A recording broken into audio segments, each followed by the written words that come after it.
अरविंद केजरीवाल पर 35 दिनों में तीसरा बड़ा हमला। कौन कर रहा है आपके मुखिया को जान से मारने की साजिश? क्या ये हमले साजिश हैं या कानून व्यवस्था की नाकामी? हमलावरों पर क्यों नहीं हो रही कोई कार्रवाई? राजधानी दिल्ली के पूर्व मुख्यमंत्री अरविंद केजरीवाल की सुरक्षा में चूक होने का मामला सामने आया है, जहां पर किसी अज्ञात ने 30 नवंबर यानी शनिवार को ग्रेटर कैलाश इलाके में उन पर हमला कर दिया। गनीमत रही कि नेता केजरीवाल के साथ किसी प्रकार की बड़ी अनहोनी नहीं हुई। दरअसल दिल्ली के ग्रेटर कैलाश इलाके में पूर्व सीएम केजरीवाल अपनी पदयात्रा निकाल रहे थे। उसी दौरान हमलावर ने उनके ऊपर कुछ तरल पदार्थ फेंक दिया। इसके तुरंत बाद सुरक्षा कर्मियों ने हमलावर को पकड़ लिया और उसकी जमकर पिटाई कर दी। आपको बता दें कि केजरीवाल पर यह हमला 35 दिनों में तीसरी बार हुआ है। इससे पहले 25 अक्टूबर को विकासपुरी, 27 नवंबर को नांगलोई में हमला हुआ था। इधर आप मुखिया पर हमले के बाद सियासत गर्मा गई है। आम आदमी पार्टी ने इस हमले के लिए सीधे सीधे भारतीय जनता पार्टी को दोषी ठहराया है।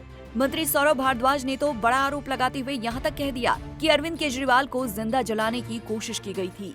आज दिल्ली हार रहे हैं, बौखला गए हैं, तो हमला करके जिंदा जलाना चाहते हैं अरविंद केजरीवाल को। स्पिरिट में भिगो के माचिस लगा के आग लगाना चाहते हैं अरविंद केजरीवाल को। पूरी दिल्ली देख रही है। भारतीय जनता पार्टी के खूब लोग पदयात्राएं करते हैं। दिल्ली की मुख्यमंत्री आतिशी ने इस घटना को बीजेपी की चुनावी हार की बौखलाहट का नतीजा बताया है। उन्होंने एक्स पर पोस्ट करते हुए कहा, आज दिन दहाड़े बीजेपी के एक कार्यकर्ता ने अरविंद जी पर हमला किया। दिल्ली के लोग ऐसी घटिया हरकतों का जवाब देंगे। पिछली बार बीजेपी को 8 सीटें मिली थी, इस बार दिल्ली वाले उन्हें 0 सीट देंगे। तो वहीं आप नेता मनीष सिसोदिया ने भी अरविंद केजरीवाल पर हुए हमले को लेकर भाजपा पर गंभीर आरोप लगाए हैं। उन्होंने कहा, अरविंद केजरीवाल जी ने कल दिल्ली की बिगड़ती कानून व्यवस्था पर सवाल उठाए थे और आज उन पर कायराना हमला हुआ। ये हरकत भाजपा की बौखलाहट को दर्शाती है। सिसोदिया ने कहा कि भाजपा के ऐसे हमलों से केजरीवाल डरने वाले नहीं हैं। उन्होंने कहा, उनका नाम अरविंद केजरीवाल है, जो जनता की आवाज उठाने से पीछे नहीं हटेंगे। सिसोदिया ने इसे लोकतांत्रिक मूल्यों पर हमला बताया और इसकी कड़ी निंदा की। आप नेता राघव चड्ढा ने एक्स पर लिखा कि दिल्ली की बिगड़ती कानून व्यवस्था पर सवाल उठाने के तुरंत बाद अरविंद केजरीवाल पर ये कायराना हमला हुआ। उन्होंने इसे बेहद निंदनीय बताते हुए कहा कि लोकतांत्रिक राजनीति में हिंसा की कोई जगह नहीं है। राघव ने आगे लिखा कि करोड़ों लोगों का आशीर्वाद अरविंद केजरीवाल के साथ है।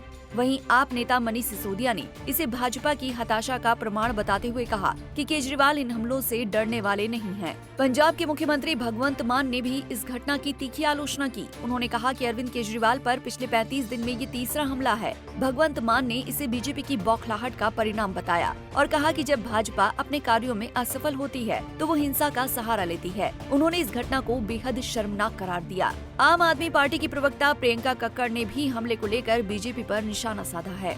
एक भाजपा नेता ने अरविंद केजरीवाल जी के ऊपर कुछ पदार्थ फेंका, जिसकी आश्चर्यजनक अमित शाह जी ने मीडिया में 15 मिनट के अंदर ही इन्वेस्टिगेशन की रिपोर्ट रिलीज करा दी। हमले के बाद आज अरविंद केजरीवाल की प्रतिक्रिया भी सामने आई है। सुरक्षा जो है वो केंद्रीय गृह मंत्री के सीधे अंडर में आती है, अमित शाह जी के अंडर में आती है। तो मुझे उम्मीद थी कि मेरे मुद्दे उठाने पे अमित शाह जी कुछ कार्रवाई करेंगे। अमित शाह जी बलात्कारियों को पकड़ेंगे, अमित शाह जी गैंगस्टर्स को पकड़ेंगे, अमित शाह जी पुलिस को बोलेंगे कि इस तरह की घटनाएं अब नहीं होनी चाहिए। अमित शाह जी कठोर कदम उठाएंगे, ठोस कदम उठाएंगे, जिससे दिल्ली वासियों को कुछ सुकून मिलेगा। लेकिन इसकी बजाय हमने देखा कि कल मुझ पे हमला करवा दिया गया। मैं पदयात्रा में जा रहा था, मेरे ऊपर एक लिक्विड फेंका गया।